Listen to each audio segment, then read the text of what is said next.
In this first lecture, I would like to share with you the story of how and why Indigenous peoples' rights have become an issue of international concern, and how the global Indigenous movement prompted and sustains that concern.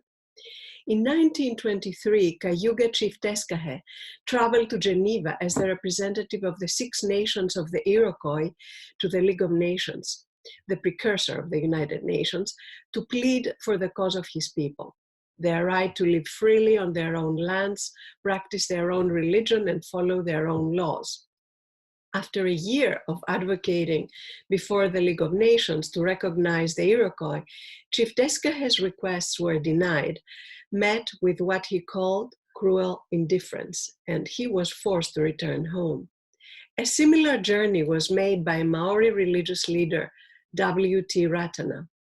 In 1924, Ratana led a delegation to London to protest the breaking of the Treaty of Waitangi, which the British Crown and the Maori people of New Zealand had signed in 1840 to protect Maori lands. The delegation sought a meeting with King George, but was denied access. Ratana sent a delegation to Geneva to seek assistance from the League of Nations as well, but was once again denied access. I'm giving you this introduction to show that the history of Indigenous peoples petitioning the international community of nations is old. Indigenous peoples' sense of themselves as sovereign nations in parity with the other nations of the world has always been very strong.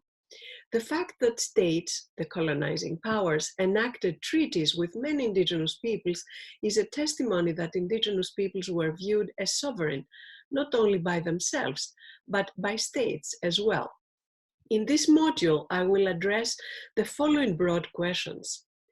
What have been the Indigenous peoples' movement's main issues of concern? How is the term Indigenous peoples defined or understood? How and why did Indigenous peoples' issues become internationalized in the post-Second World War era? What circumstances gave rise to the international Indigenous peoples movement? What was the role of the United Nations human rights system in this process? How have the characteristics of this internationalization changed over the past 60 years, and why? So what are the issues?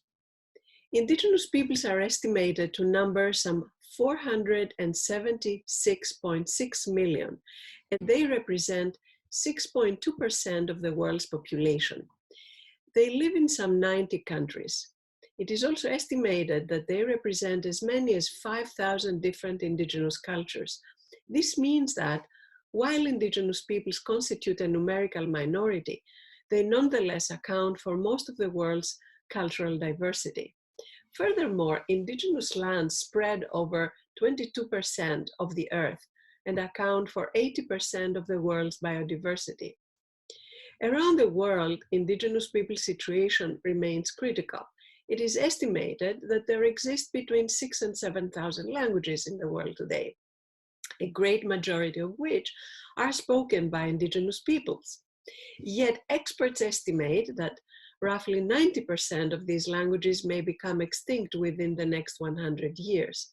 One can only imagine what percentage of indigenous languages this statistic represents. Indigenous peoples face systemic discrimination and exclusion from political and economic power. They continue to be overrepresented among the poorest, the illiterate, and the destitute. Although they are about 6.2% of the world's population, they constitute about 15% of the world's poor.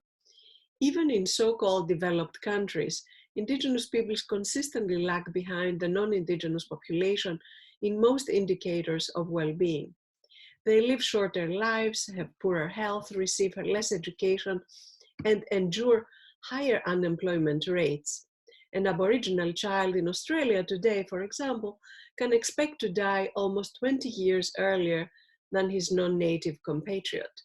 Additionally, the weapon of sexual violence continues to be used against indigenous women for the ethnic cleansing and demoralization of indigenous communities, among other things. According to a United States Department of Justice study on violence against women, More than 1 in 3 American Indian and Alaska Native women will be raped during her lifetime.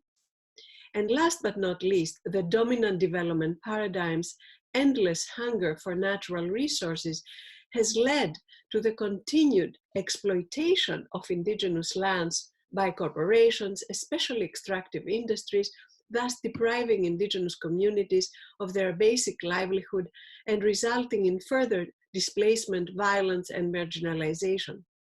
Most alarmingly, indigenous peoples' organizations and movements responding to these threats are becoming increasingly criminalized around the world. Now, who are the indigenous peoples? The UN has decided not to adopt a formal definition of the term indigenous peoples. The prevailing view today is that no universal definition is necessary for the recognition and protection of their rights. We should also remember that there is no formal definition of the term peoples or minorities or family or terrorism, and yet a lot of public action is taken on these issues. One of the most commonly referenced understandings of the term indigenous peoples is the one written in the famous 1982 UN study on discrimination against indigenous populations. The study states, quote, indigenous communities, peoples, and nations are those which, having a historical continuity with pre-invasion and pre-colonial societies that developed on their territories, consider themselves distinct from other sectors of the societies now prevailing in those territories or parts of them. They form at present non-dominant sectors of society and are determined to preserve, develop, and transmit to future generations their ancestral territories and their ethnic identity as the basis of their continued existence as peoples in accordance with their own cultural patterns, social institutions, and legal systems, unquote. In other words, one fundamental element is that the indigenous group exercises agency and considers itself distinct, and that the group itself is determined to preserve, develop, and transmit to future generations their territory and culture. Another fundamental element is that the group forms at present a non-dominant sector of society. These elements also appear in Convention number 169 on Indigenous and Tribal Peoples of the International Labour Organization. Self-identification of a group as indigenous or tribal is considered a fundamental criterion. This is the practice followed in the United Nations system and other intergovernmental organizations as well. At the level of the individual, self-identification and acceptance by the group as such is the criterion followed. Finally, a distinction between the concept of indigenous peoples and the concept of minorities is also made due to the different historical origins of the two terms. This distinction has resulted in different international legal and political regimes. Indigenous peoples point out that they are majorities in some countries, or in any case, they are majorities in their traditional lands where they live.